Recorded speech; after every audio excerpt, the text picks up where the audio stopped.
What up, everybody? It's your boy Mike Rashid. I'm going to guide you today. Me and my man Simeon are going to guide you on how to develop cannonball delts, how to develop baby heads on the top of your arms, how to get cantaloupes and watermelons right here. Y'all know that I like to start all of my shoulder workouts with a standing barbell press. I like to go behind my head. I'm gonna tell you why. A lot of people think it's dangerous. It's not. As long as you're doing proper form, it's really good for you because you get a better stretch than coming in front. When you're coming in front, it's no different than it's almost the same as doing an incline press. You never get a chance to stretch those muscle fibers the way that you get to stretch them putting the bar behind your head. So I'm always trying to do something a little bit different and also something more difficult. It's a lot harder to press it from behind your head, and that's why I elect to do it that way. When I do it in front, it's super easy. And also, once again, for those who don't know, or maybe new to the channel, I do my shoulder presses standing. Why do you do it standing? Because it's more difficult. My goal is always to be recruiting muscle fibers throughout as many as I can. And when you're doing it standing, you're literally recruiting muscle fibers throughout your entire body. Your legs, your core, everything has to stabilize. So that's strengthening everything. And it really gives you a strong core. Your lower back, your obliques, your abs. So it's a way to train those muscles in a secondary capacity, but training them really good. And it just makes you so much stronger because you don't have the leverage of a chair to push off of. You know what I mean? You're just standing straight up. So, and don't it look better? Don't it look more badass, more beastie? Y'all know it do. But anyway, we started out with that. We didn't go super heavy, just went up to 225 or 224, whatever it converts to in kilos. And because we are in the United Kingdom, if you didn't know. Shout out to Emporium Gym for always showing love every year. But anyway, so we did that a few sets. Went up to 225 was the top set today for both Sim and myself. And then we backed down to the working sets. The first working set was 185. And then after that, 115. You know, from there we moved to single arm standing dumbbell press, which in my opinion is harder than doing double. So it's harder for me because I never do them. So it was a nice switch up. I always do them double, but doing them single is pretty good. It's pretty cool. So we did a few sets of that. From there, and once again, you're doing it standing. It just makes it so much more difficult. And also I told Sim today, another reason, is a silly reason why I like doing all my presses standing, is because if I happen to be training with somebody who just likes to sit and do it, I'm gonna be so much stronger. So you have a little advantage. It's good to be competitive, man. Competitive, it brings forth greatness. It makes you step your game up. So, you know, just try that little tactic, if for nothing else for that. But anyway, from there we went to standing dumbbell, lateral side raise, lateral delt raises. And I only did 20s. You know I like to do dirty 30s, but yeah, I know I'm boxing again, so I can't get too tight. So instead of 30s, I did 20s. And listen, do no less than 20 on your delt raises, man. You gotta, listen, if y'all wanna grow them delts, you gotta push. 10 is easy, you know what I mean? Unless you're doing really heavy weight, and that's fine too. But you always wanna back down to some lighter weight, not light, but lighter than what you can only do 10 at, to be able to get max reps, 20, 25, 30 reps. You know what I'm saying? You gotta push yourself like that.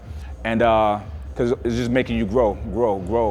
You wanna grow big delts, you gotta put in the work. That's for your entire body. So, so do that, no less than 20 reps.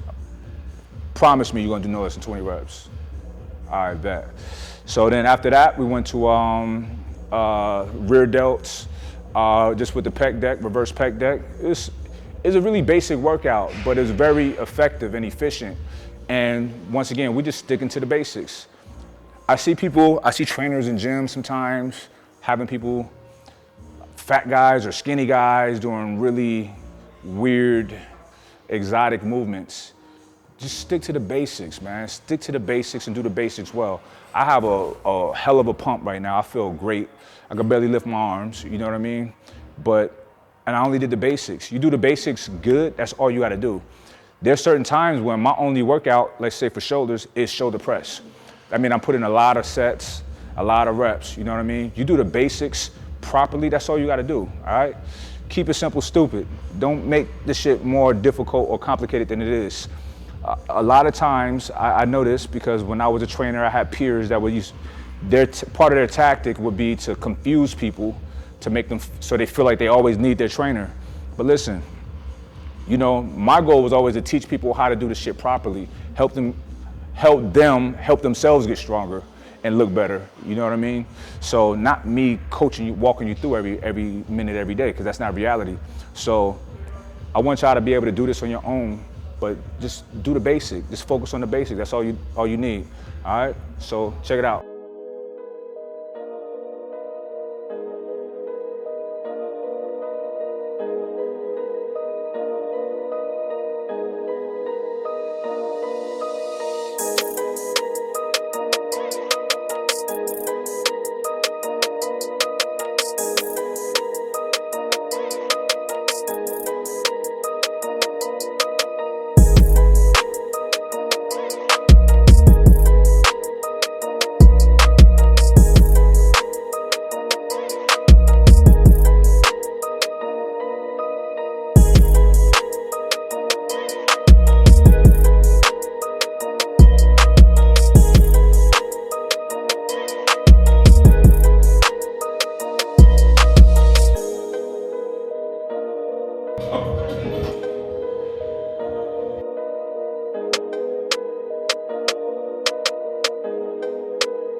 I'm out of here. Peace. Shout out to Uncle T behind the camera. That's my boy.